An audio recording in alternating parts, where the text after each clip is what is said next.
So Rehan, back to you, and that's just a couple of thoughts from myself. This is great. Thank you, Kevin, for covering that. Amazing points from everyone. So I picked up like a little bit higher topic also to kind of touch, and we can dive in a little bit in detail. Is the importance of organization leadership, like why it's important. So I mean, if you're talking about that, organization is nothing more than a set of different individuals coming together to provide services and solutions for a set vision. Then we have to really think about the engagement and the relationship between these individuals. Any individual who joins the company, as Chen says, like in the start, like if you're starting a company and if you're hiring people, they're pretty much sold on the services and the product which you're providing and the vision.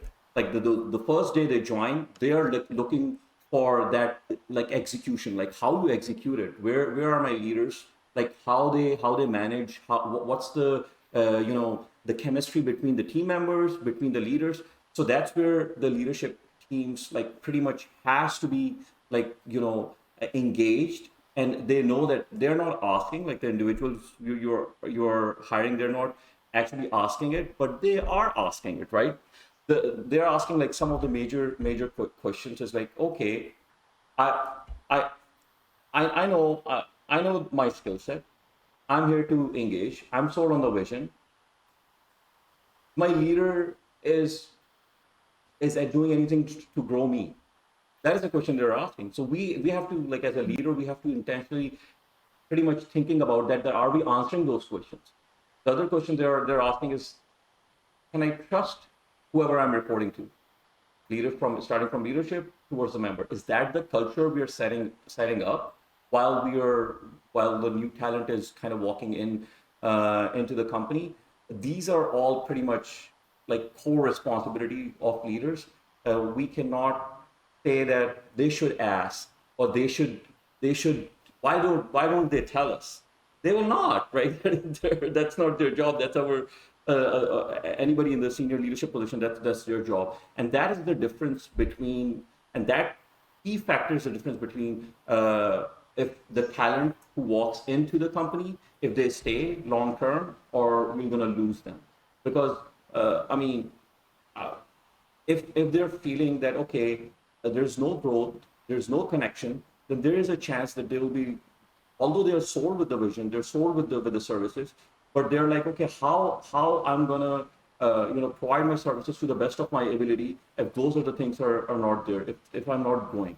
The other two most important question a leader should be asking is, are we developing leaders, or are we developing just the resources to do the job?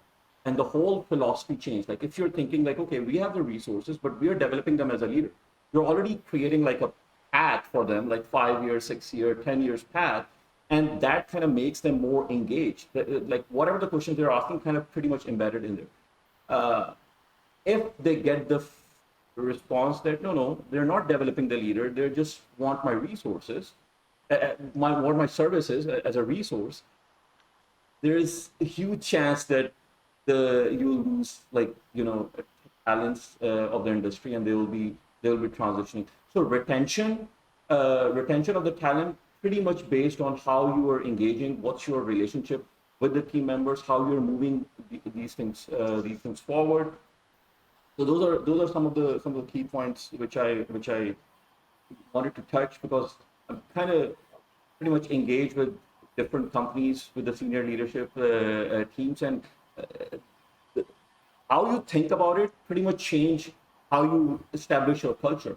If the thought process is that we are just hiring a resource just to do that job, then the engagement with the resources or with the whole team members will be like that. If you're engaging, and if the mindset is, no, we are hiring it like to do the job, but we have a long-term plan for this particular resource to build them and develop them as a leader in 5 years, 10 years, and 15 years lifespan. Then the engagement and your approach kind of dictate that. So uh, your teams will not be, will be not be quiet quitters, or these are like different terminologies comes up, which is pretty much embedded in how you're leading them and how you're moving them forward and whatnot. Um, the other point, the last point, which I put it at the end, is the impact of a vision.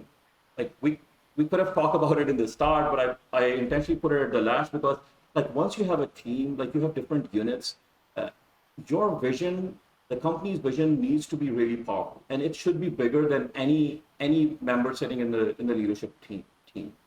It should long live anyone in the leadership team. Once it's clear, then it will be easier for the units, for different units, for different teams to align their efforts towards that. If it's not clear, if it's vague, or if it's not that big, if it's not huge, and if it's associated with different individual leadership team members' vision, the execution and the effort will be a challenge, because what will going to happen on the unit level is their ongoing challenges will become their vision, and we will be talking about, okay, why it's not aligned. It's not aligned because the vision is not clear, and the each and every day to day, 6 months, 4 months, whatever the challenges they're facing, it's becoming their vision.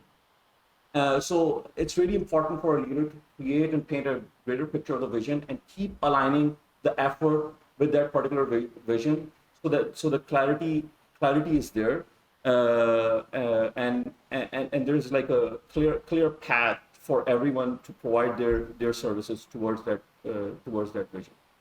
So those are a few pieces I wanted to touch.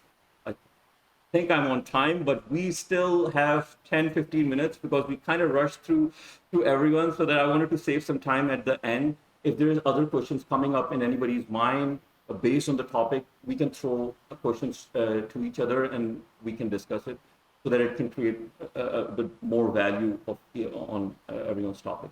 So Okay.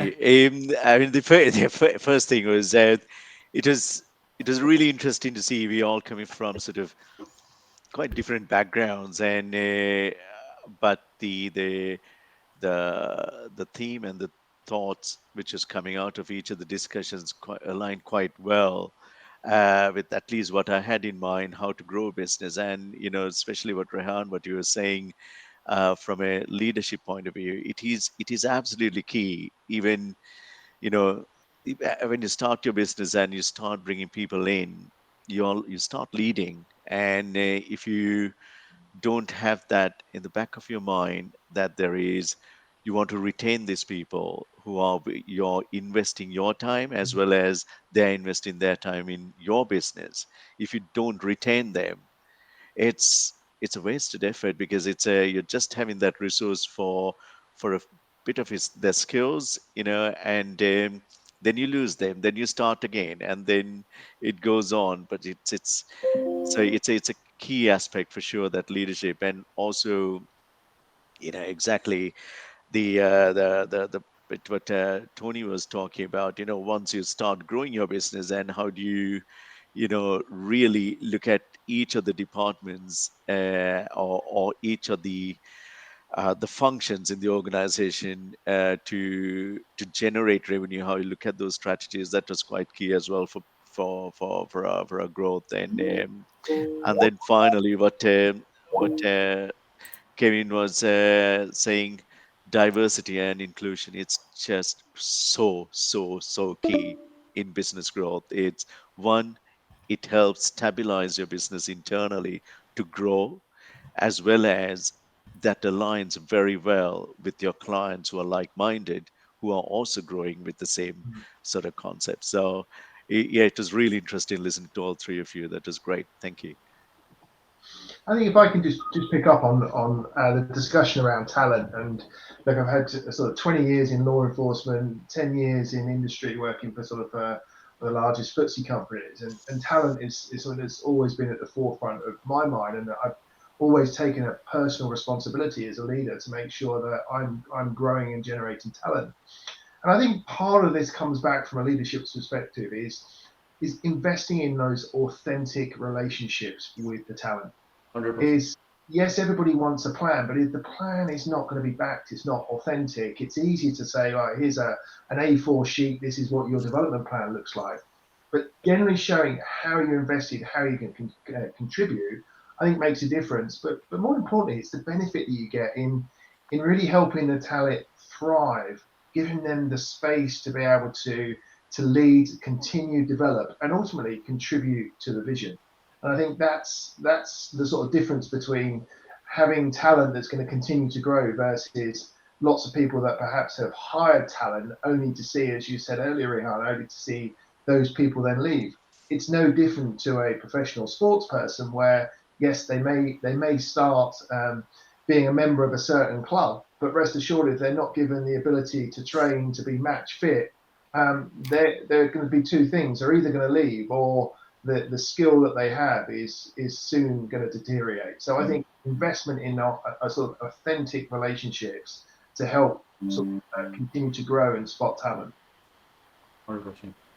Great. Tony? Yeah, thank you.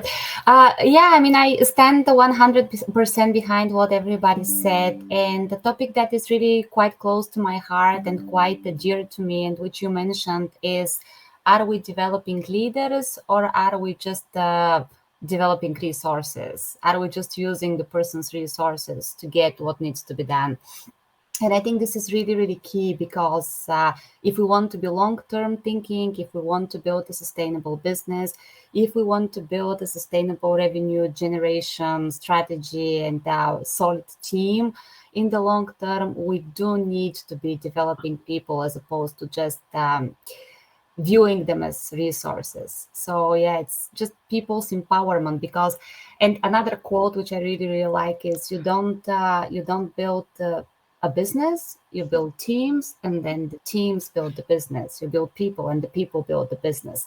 So that's what I think we should be focusing on at the very, very first place. Yeah. 100%.